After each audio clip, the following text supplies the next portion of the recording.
नमस्कार, मैं शीतल शर्मा और आप देख रहे हैं हमारा खास कार्यक्रम बात भारत की, जिसमें आज हम बात करने वाले हैं नीति आयोग को लेकर और नीति आयोग में बैठक को लेकर। जी हाँ, आज वो बैठक में शामिल हैं। एक और जो बड़ी बात आज बैठक में देखने को मिली वो ये रही कि एनडीए की गठबंधन दल के सहयोगी दल जो हैं नीतीश कुमार, बिहार के मुख्यमंत्री, उन्होंने भी इस बैठक से किनारा कर लिया। वो भी इस बैठक में नहीं।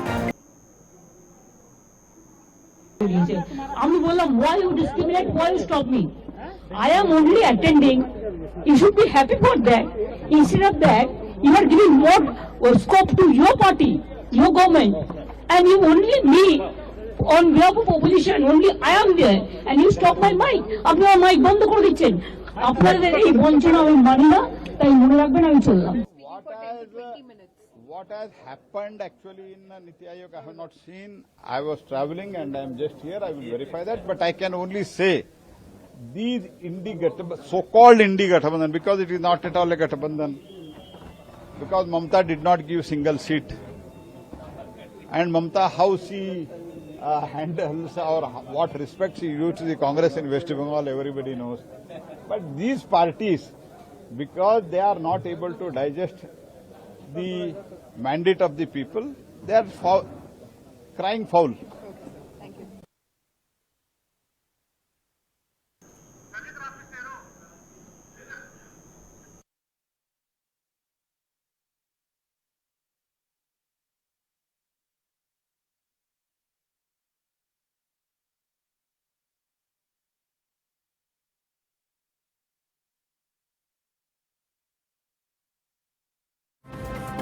बिहार सीएम नीतीश कुमार भी बैठक से नदारद दिखे। बिहार के दोनों डिप्टी सीएम बैठक में मौजूद रहे, लेकिन खुद मुख्यमंत्री नहीं पहुंचे। बैठक का एजेंडा क्या था? बैठक में ममता बनर्जी ने एक बवाल यहां पर फिर से खड़ा कर दिया है। ममता बनर्जी की बैठक के बीच में से जब उन्होंने वहां से बैठक को छोड़ा, बाहर आ गई, तो तुरंत उन्होंने मीडिया से बातचीत करते हुए उन्होंने फिर से सरकार पर पक्षपात करने का आरोप लगाया और साथ ही साथ ये कहा कि विपक्ष के साथ जो है वो कहीं ना कहीं यहाँ पर भेदभाव हो रहा है, इस तरह की चीज़ें हो रही हैं और हमें माइक नहीं दिया गया, माइक पर मात्र 5 मिनट का बोलने का समय दिया गया। प्रतिक्रिया सामने आ चुकी है और अब कहीं ना कहीं देखना होगा कि इस पे किस तरह से जो राजनीति है वो देखने को मिलेगी। फिलहाल इस वक्त मेरे साथ आज के खास मेहमान जुड़ चुके हैं, मैं चर्चा भी शुरू करना चाहूँगा। राहुल सिंह जी हैं, कांग्रेस के प्रवक्ता, इस वक्त ज्वाइन हो चुके हैं। डॉक्टर आशीष होंडा जी हैं, बीजेपी नेता, वो भी इस वक्त ज्वाइन हो चुके हैं। और रवि अरोड़ा जी राजनीतिक विश्लेषक हैं, वो भी इस वक्त आपके टीवी स्क्रीन पर और मेरे साथ इस वक्त जुड़ चुके हैं। मैं शुरुआत करना चाहूँगा डॉक्टर आशीष होंडा जी आपसे और आज की नीति आयोग की बैठक को लेकर। ठीक है डॉक्टर आशीष जी, लौटूंगा, आपकी आवाज़ को ठीक करेंगे। पहले मैं राहुल जी के पास जाना चाहूँगा, फिर मैं आशीष जी आपके पास आऊँगा। राहुल जी, विपक्ष नीति आयोग के बैठक में नहीं पहुँच पाया, क्या वजह रही कि कांग्रेस ने इस बैठक से सीधे सीधे जो है वो कहीं ना कहीं किनारा कर लिया? जी, क्योंकि देखिए बजट देखने के बाद ये साफ पता चलता है कि इनका जो एजेंडा है it is dangerous, divisive federalism में ये विश्वास करते हैं। मोदी जी सरकार में आने के पहले जब गुजरात के चीफ मिनिस्टर थे तो बहुत कोऑपरेटिव फेडरलिज्म की बात करते थे, लेकिन सेंटर में आते ही एकदम सेंटर का पावर उनको ऐसा मतलब चढ़ा दिमाग पे कि वो स्टेट्स की बात नहीं मानने लगे और ऐसी पॉलिसीज बनाई गई और ऐसे कानून बनाए गए जिससे स्टेट्स को उनका इनकम उन तक नहीं पहुंच रहा है। उसमें से एक जीएसटी भी लाया इन लोगों ने, तो ये बहुत दिक्कत है। पीएम श्री नाम रखिए योजना का, नहीं तो पैसा नहीं देंगे, ये बोल के 5-6 स्टेट्स को पैसा नहीं दिया। तो ये एक छोटी बात मैं बता रहा हूँ और हम लोग क्यों नहीं गए बता रहे हैं आपको, क्योंकि ये सवाल का जवाब नहीं देंगे, इनको सुनिए राहुल जी, पसंद नहीं है। आप विपक्ष के तौर पर, मजबूत विपक्ष के तौर पर उभर कर सामने आए हैं इस बार, आपके पास अच्छे नंबर से 234 का है, तो आप नीति आयोग की बैठक में चले जाते, वहां पर लड़ते अपने हक के लिए। मैं बता रहा हूँ, देखिए जब नीति आयोग अपने ही देखिए सरकार अपने ही रिपोर्ट्स को कॉन्ट्राडिक्ट कर रही है। नीति आयोग ने बोला कि 23 करोड़ लोगों को पॉवर्टी से निकाला और यहाँ पे हाउस होल्ड एक्सपेंडिचर का जो सीएमआई का रिपोर्ट है उसमें बोला गया है कि बॉटम 50% के पास सिर्फ 13% नेशनल इनकम है और 3% संशोधन। तो ये तो अपने आप में ही कॉन्ट्राडिक्शन है ना सर। हम कह रहे हैं कि 2% जो एग्रीकल्चर छोड़ के लोग आते थे नौकरी में, वो 70% से 30 साल में कम होते होते 46% पे आया था। अब इन लोगों ने फिर बढ़ा के 2% मतलब यहाँ पे 2.5-3 करोड़ लोग फिर से वापस खेती में मजबूरी में आए। वो अनएम्प्लॉयमेंट है जो बढ़ रहा है इतना ज्यादा, और नीति आयोग गलत सलत डेटा दे रहा है। तो ये नीति, अभी देखिए ममता जी हमारे इंडिया गठबंधन की लीडर हैं, हमारी ममता बनर्जी जी गई मीटिंग में, वहां पे उनका माइक ऑफ कर दिया गया। चंद्रबाबू नायडू 20 मिनट बोले, असम, गोवा, छत्तीसगढ़ के जो चीफ मिनिस्टर से 10-12 मिनट बोले, और जब ममता जी बोलने लगी तो 5 मिनट होते ही उनका माइक ऑफ कर दिया गया। इस लेकिन तरह से बीजेपी का तो कहना है ऐसा कुछ भी नहीं हुआ। खुद वित्त मंत्री निर्मला सीतारमण ने भी कहा कि सरासर गलत आरोप लगे हुए हैं। सरासर हम ये डिनाई करने का तो इनको आदत है ही। ये कहां अभी तक नीट में देख लीजिए, करोड़ों का चेक मिला, कितने लोग मिले, डॉक्टर्स मिले, कौन कौन अरेस्ट हुआ, एम्स से सब कुछ हुआ, सरकार के लोगों ने किया। तो मैं इसीलिए कह रहा हूं कि राहुल जी, आप भी नीति आयोग की बैठक में चले जाते तो सब लोग एक साथ जाते, विपक्ष के तौर पर बात उठाते वहां पर। जब नीति आयोग का हम बहिष्कार कर रहे हैं, प्लानिंग कमीशन में डिस्कशंस होता था और उस डिस्कशंस के बुनियाद पे जो निकलता था उसको इम्प्लीमेंट भी किया जाता था। लेकिन ये नीति आयोग के पास कोई बैकबोन नहीं है, ये सिर्फ बीजेपी पार्टी की एक शैडो है, ठीक है, NITI Aayog, that's all I would like to say. और ठीक है, लेकिन डेटा देख के आप जांच एजेंसीज को भी बीजेपी की जांच एजेंसीज कहते हैं, आप इलेक्शन कमीशन को भी बीजेपी का इलेक्शन कमीशन कहते हैं, आप अब नीति आयोग को भी बीजेपी का नीति आयोग कह रहे हैं। हम नहीं कह रहे, सबूत कह रहे हैं। तो मतलब आप कमजोर हैं, फिर आप कमजोर हैं। झारखंड के चीफ मिनिस्टर को इलेक्शन में बंद रखा सर, आपके पास बहुमत है ना, आपके पास नंबर्स हैं, आप मजबूती के साथ आए हैं, तो उसका इस्तेमाल कीजिए ना। फिर मजबूती के साथ तो उसका इस्तेमाल कीजिए, जाइए बैठकों में हिस्सा लीजिए, सॉलिड चर्चा कीजिए, हेल्दी चर्चा कीजिए। जी सर, आप मुझे बताइए कि 5 मिनट में किसी चीफ मिनिस्टर का माइक ऑफ कर दिया गया, ये कैसे बताया जाए कि मिड डे मील में न्यूट्रिशन बेस्ड सब्सिडी 40,000 करोड़ सरकार ने कम कर दिया है 2 साल में। बच्चों के खानों पे लात मार रहे हैं ये, बच्चों के पेट पे, सॉरी। तो आप देखिए ये सब मुद्दे हम उठा रहे हैं, लेकिन ये डिस्कस करने के लिए तैयार नहीं है, सिर्फ कुतर्क बतियाएंगे, सिर्फ कुतर्क। तो क्या करें ऐसे मीटिंग में जाके, सर बताइए आप। नहीं, ये तो फिर जिम्मेदारियों से हटना, जिम्मेदारियों से भागना हुआ ना। नहीं, बिल्कुल नहीं हुआ सर, मैं कह तो रहा हूं। आप देखिएगा, हमने सेंटर को सब कुछ लिखित में दिया है, अपनी दुख, अपनी व्यथा बताई है कि हम कहां कहां नाखुश हैं और कहां कहां जनता के लिए क्या क्या होना चाहिए। आपने क्यों 25,000 करोड़ कम कर दिया जनता के, किसानों के फर्टिलाइजर्स में से जो सेंटर में देती थी। तो ये मुद्दे हैं, और ये करने से कैसे हमारे गरीब बच्चों का एजुकेशन सशक्त हो जाएगा उनका पैसा काट लेने से, और कैसे किसानों का फर्टिलाइजर के फंड में से 25,000 करोड़ कम करने से ये हो जाएगा। तो इन चीजों को इम्प्लीमेंट करें, अभी बजट में थोड़ा सा चेंज करें, ये तो होता है, हमेशा होता है। मैं तुरंत जवाब लेता हूं। ठीक है आशीष जी, मैं आपके पास आऊंगा। जिस तरह से कांग्रेस कह रही है कि बैठक में जाने का क्या फायदा जब बैठक में हमें सुना ही नहीं जाता है। ममता बनर्जी कह रही है कि 5 मिनट के अंदर मेरा माइक ऑफ कर दिया गया। डॉक्टर आशीष जी सुन पा रहे हैं आप? चलिए, डॉक्टर आशीष जी आवाज नहीं सुन पा रहे। मैं चाहूंगा कि अपनी टीम से उनकी आवाज जो है वो जल्द तक पहुंचाए ताकि हम चर्चा को आगे बढ़ा पाए। रवि जी, मैं आपके पास ही रुख करना चाहूंगा। रवि जी, नीति आयोग की बैठक का बहिष्कार करना कांग्रेस या विपक्ष की तरफ से क्या संकेत देता है, क्या मायने है, क्या ये एक रणनीति है, या वाकई में बजट में जो बजट सामने आया है उसके बाद ही ये विपक्ष की रणनीति तैयार हुई है कि नीति आयोग में शामिल नहीं होना है?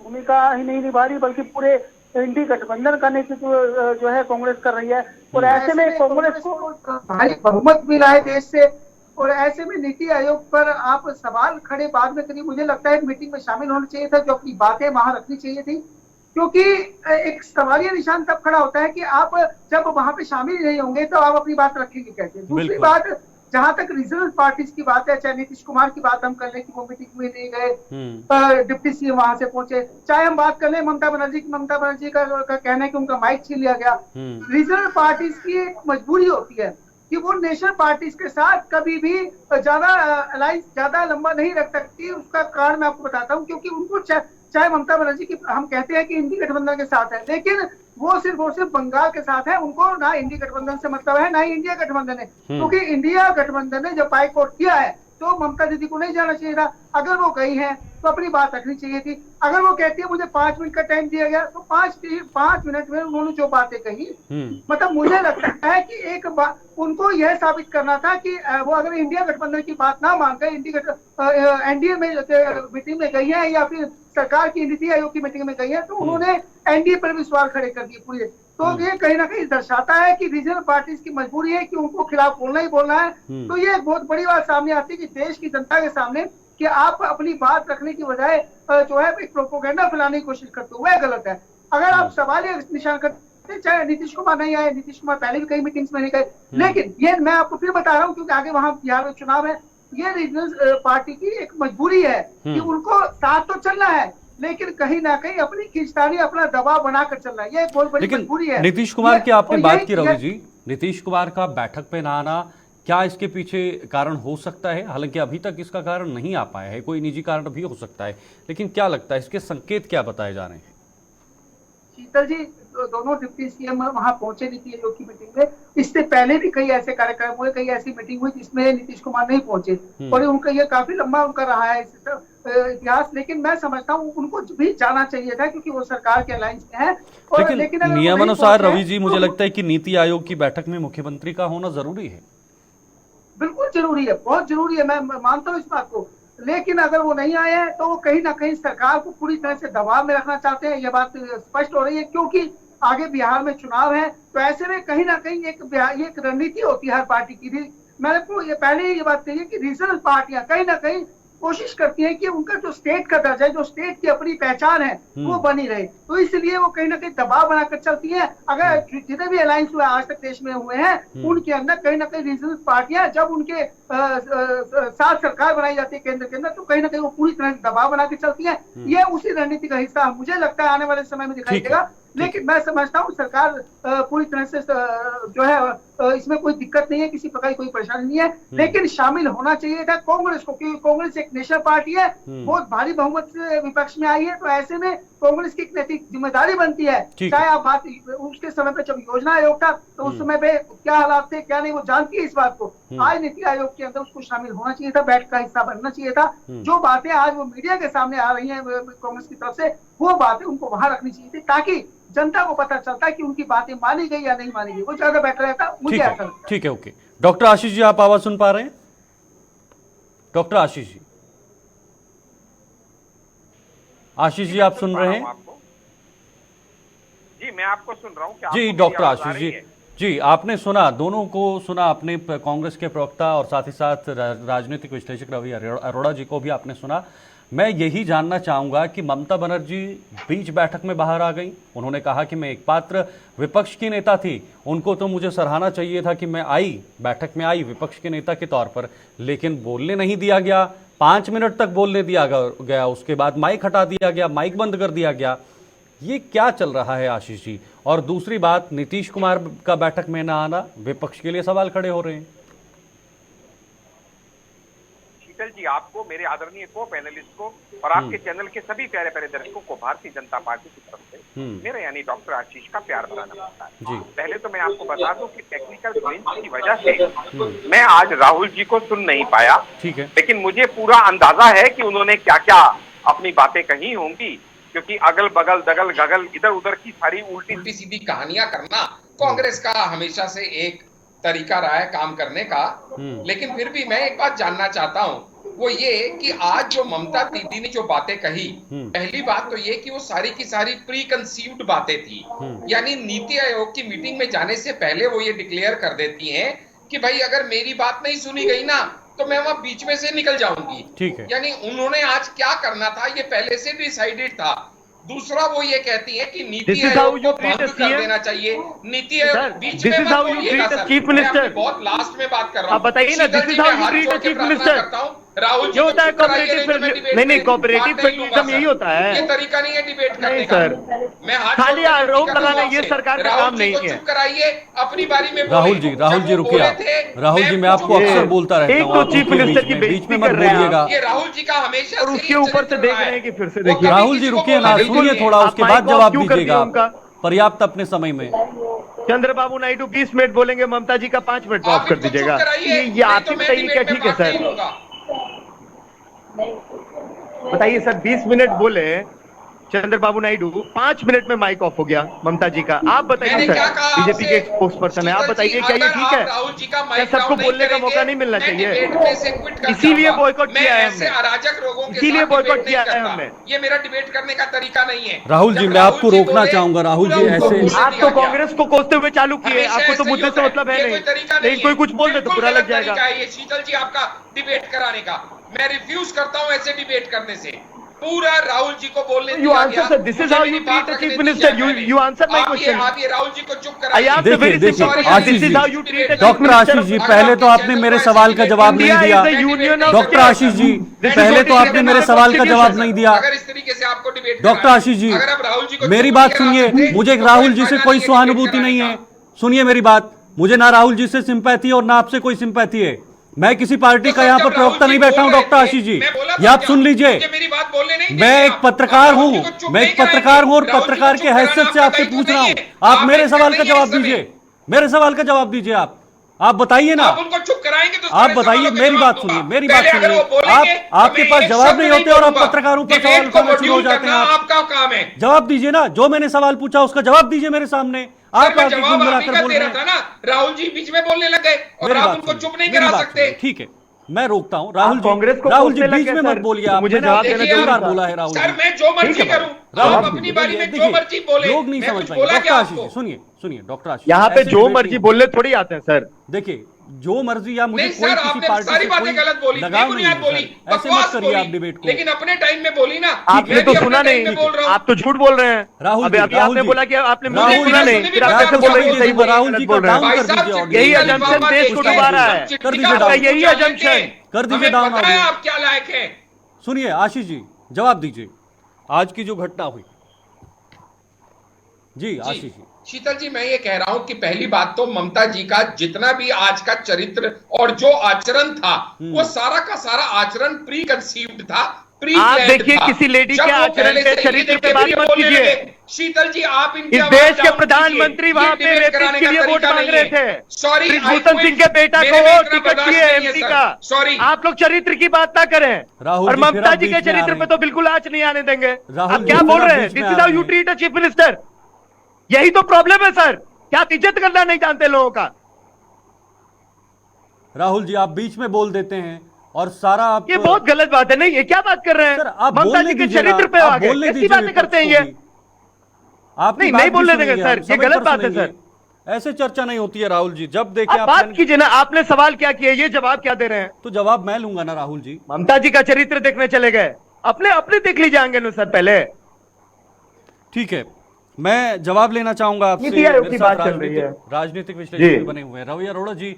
रवि अरोड़ा जी, जी। जब से तीसरी बार प्रधानमंत्री मोदी ने सत्ता संभाली है, तब से विपक्ष भले ही मजबूती के साथ सामने आए हैं, लेकिन रणनीति पूरी तरह से साफ नजर आ रही है। क्या वो रणनीति आपको क्या दिखाई दे रही है और इस रणनीति की दिशा आने वाले समय के लिए कहां के लिए है? शीतल जी, कहीं ना कहीं रणनीति तो अच्छी लगी विपक्ष की, लेकिन कहीं ना कहीं मुझे लगता है बहुत जल्दबाजी में है विपक्ष। तो मुझे ऐसा लगता है, क्योंकि नहीं, आज ममता बनर्जी ने भी कहा कि इनका अलायंस ज्यादा लंबा चलने वाला नहीं है, ये जो है इनके आपस जो चल रहा है वो जल्दी ही खत्म हो जाएगा और सरकार गिर जाएगी।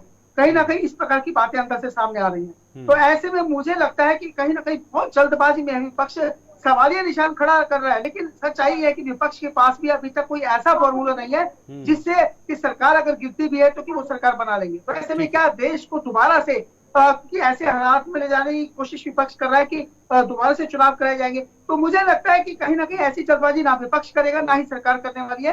अभी इस सरकार स्थायी चलने वाली है, कोई दिक्कत वाली बात नहीं है। लेकिन विपक्ष को जल्दबाजी नहीं करनी चाहिए, बहुत लंबा टाइम है और बहुत सोच समझ के फूक फूक के कदम रखने होंगे, क्योंकि कांग्रेस अब अच्छी स्थिति में है। अगर इससे और अच्छा बेटर करना है तो उसके लिए उसको लंबी तैयारी करनी होगी। और इस समय पे राहुल गांधी बहुत परिपक्व हो चुके हैं, उनकी भारत जोड़ो यात्रा कामयाब होती दिख रही है। तो ऐसे में अब उनको योजनाओं पे काम करना चाहिए, अपनी पार्टी को संगठित करना चाहिए, अपने कार्यकर्ताओं को जो दूसरी पार्टियों में टूट कर चले गए, कई राज्यों में उनको नुकसान हुआ, उस पर ध्यान देना चाहिए। अब मुझे लगता है कि सरकार के साथ सहयोग करके फिलहाल, क्योंकि आप ये नहीं कह सकते कि आप सरकार के टोटली विरोध करके काम करवा पाएंगे, क्योंकि आपको भी अपने क्षेत्रों में काम कराना है, आपको फंड की जरूरत है, आपको दूसरी चीजें चाहिए। तो अगर आप हिस्सा बनेंगे, नीति आयोग की पार्टी का जो है मीटिंग का हिस्सा बनते हैं या दूसरी जो मीटिंग्स है उनका हिस्सा बनेंगे तो कहीं ना कहीं आपको फायदा ही होगा। लेकिन ऐसे में कहीं ना कहीं जो है ना विपक्ष की भूमिका तो आप निभा रहे हैं, लेकिन उसको बायकॉट करके मुझे लगता है देश को भी ये लगेगा कि उनकी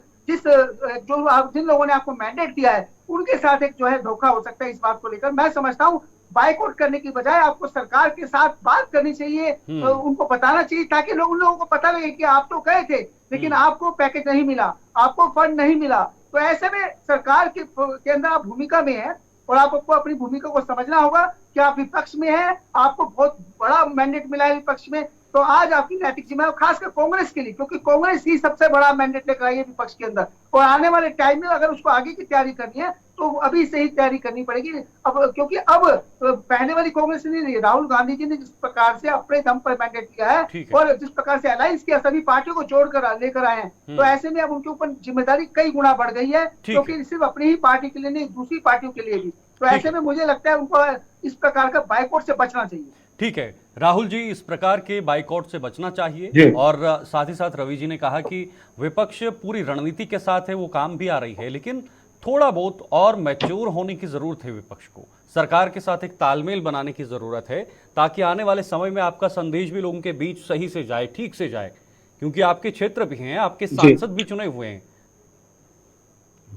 ठीक है, लेकिन देखिए नीति आयोग का जो पोस्ट आया है और उनका तो भाई विकसित भारत 2047 का एम्बिशन है 2047 का, ये 2024 के प्रॉब्लम्स देखना ही नहीं चाहते हैं। बिहार को क्या मिला है? Sports infrastructure, tourist destination, temple corridor, ये जरूरत है हमारे बिहार के लोगों का? बिल्कुल नहीं। हमें एजुकेशन चाहिए, हमें एग्रो बेस्ड इंडस्ट्री चाहिए क्योंकि खेती बाड़ी करने वाले लोग बहुत हैं। हमें हेल्थ फैसिलिटीज बढ़िया चाहिए, लेकिन वही हम कह रहे हैं कि देखिए पैसे लगा के ये लोग क्या कर रहे हैं, कहां पैसे चाहिए और कहां दे रहे हैं। एमपी के अंदर मैं आपको बता दूं कि गाय के इसके लिए गाय कल्याण के लिए 250 करोड़ का फंड है, ये लोग ये करते हैं, उसमें से 96 करोड़ रुपया जो है वो एससी एसटी के फंड से काट के दे दिया है गाय कल्याण के लिए और छोटे मोटे मंदिरों का विकास के लिए। तो जब आप आदिवासियों का एससी एसटी का पैसा मंदिर कल्याण में और गाय कल्याण में लगाएंगे, उसके लिए अब आपके पास बजट है तो लगाइए।